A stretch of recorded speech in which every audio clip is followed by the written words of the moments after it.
Ano ba ito? Tungkol na po tayo doon sa impeachment, mga bossing. Etong Senado kasi talagang halatang-halata, no?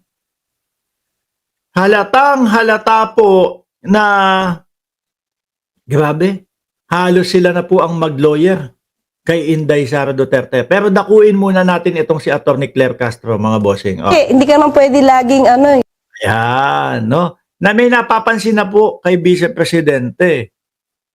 Oh. Laging wala sa loob ng Pilipinas, laging nasa labas. Sabi ni Liza Gon, Ma'am Forever, dapat bukas maaresto na sila. Sandali po, Nay. Sandali po, Madam. Tawag tayo sa ICC. Paalala natin, uy, kailan nyo ba kailan nyo ba lalabas yung warrant of arrest? Hindi. Madami na pong nag-aantay dyan, mga boss. Mga boss chief amo, sir. Baka malapit-lapit na din po talaga yan. Lalo na po nung sinabi ni Bato de la Rosa na merong mga kapulisan ang kinakausap ng ICC at pinipilit ng ICC na tumestigo laban sa akin. Tingin ko meron po talagang mga kapulisan na. Pero ang tingin ko dyan, mga bossing, is baliktad. Yung mga pulis talaga ang lumapit sa ICC para para makipag-ugnayan na sa kanila. Sabi siguro nila sa sarili nila, kung si Duterte na-aresto, sino ba naman ako? Inutusan lang ako. Di ba? Inutusan lang naman ako. Ngayon, ito, pakinggan ho natin, mga kababayan. Halata na. No? Work from Hague, work from home, OFW, nakalimutan na ho yata ang bayang Pilipinas. Ako dun sa, yung kanina yung pinag-i-issue yun sa pagbabakasyon. Well, ang question, okay, sige, i-declare mo na personal trip. Pero paano naman yung responsibilities at duties mo dito? That's the point. So, bahala na siyang sumagot doon. Kasi hindi ka naman pwede laging work from home or work from the Hague. Hindi naman pwede lagi ganun. Which is ganun po yung nakikita natin sa ating Vice Presidente ngayon. At ito pa ho ang malala, mga kababayan, yung mga taga Davao gusto pong magkaroon ng mayor ng work from Hague. Paano mo mababantayan yung mo doon? Yung syudad mo doon? Di ba? Paano mo makikita mismo yung problema mo doon? Yung problema nung syudad mo mismo. Di ba? Airless, Stanley Boyko, 198 daw ang kanyang like. Araw-araw. Hindi naman, yung mga nagwo-work from home, yung mga nagwo-work from something like that, puro computer ho yun, mga bossing. Hindi kagaya nitong mga ito. No? Ang trabaho niyan, kailangan nakikita nila mismo kung ano ang kalagayan nung kanilang kagaya ng syudad kay dating Pangulong Duterte. Nakikita ni Sara Duterte kung ano ang kalagayan ng Pilipinas. Hindi naman pwedeng iasa lahat yan. Secretary, ano nangyayari dyan? Ganito, ganyan. Hindi naman forever o hindi naman pwedeng puro ganun lang. Kaya nga tayo minsan nagsasabi, kumukuha tayo ng iboboto natin na yung galing sa ganito kasi alam niya kung paano aksyonan yan. Yung galing sa labas o yung taong kalsada kasi alam niya kung ano yung mga nangyayari sa kalsada. Tapos yun, ano na nangyayari dyan sa Pilipinas? Okay pa ba dyan? No? Hindi na po. Hindi na po. Ano po ba gagawin natin? Paano mo susolusyonan yun?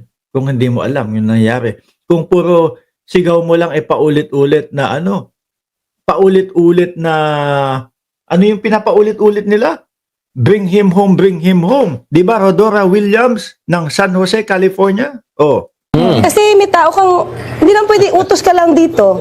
Diba? O gawin mo to, magpamigay ka ng tinapay doon, magpamigay ka ng milk doon. Kailangan ka So it means kapag wala ang Sandali, Attorney Claire. Tinapay, wag nang pamigay. Nung huli na may ganyan sila, may amag na. No? Huling nagpapamigay, huling may mga patinapay, may amag na. Wag na po yun.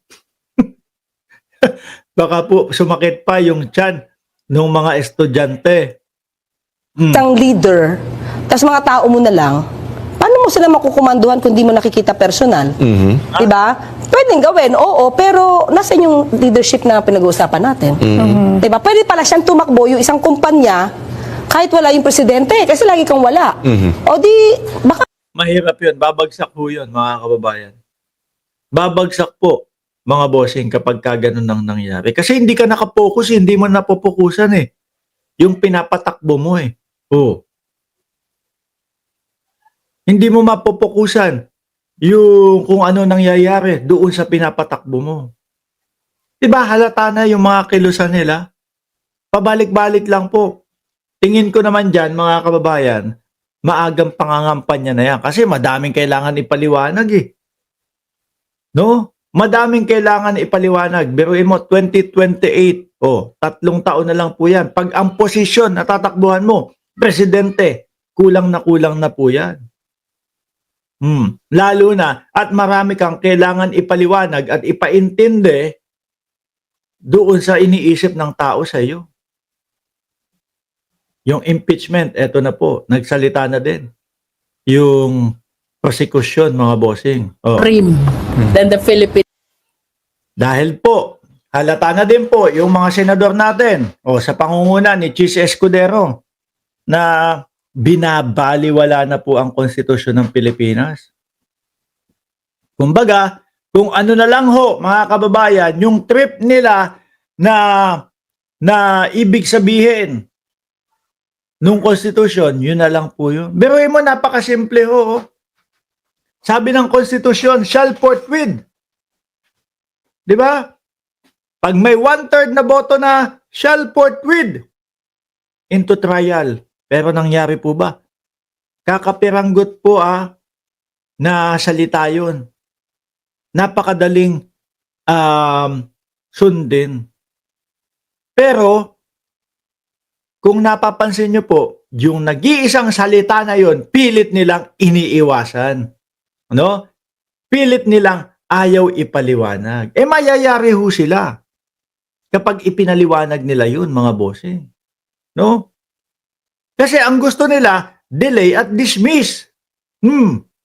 Ang gusto po mismo, nung nakasulat doon mismo sa konstitusyon ng Pilipinas, tuloy, agad-agad, mabilisan. No? Kung nakaupo ka dyan, wala kang ginagawa, tumayo ka na dyan. At anuhin mo na to, litisin mo na ito. Pero hindi po yun yung nasusunod. Ito po, Benny Abante, Congresswoman Jinx Luistro, nandito din si De Lima. Nandyan din si Adjong. Nagsalita na po sila. Regardless of the result of the survey, we have a constitutional duty that we really have to face. There is nothing which is more supreme. Ha?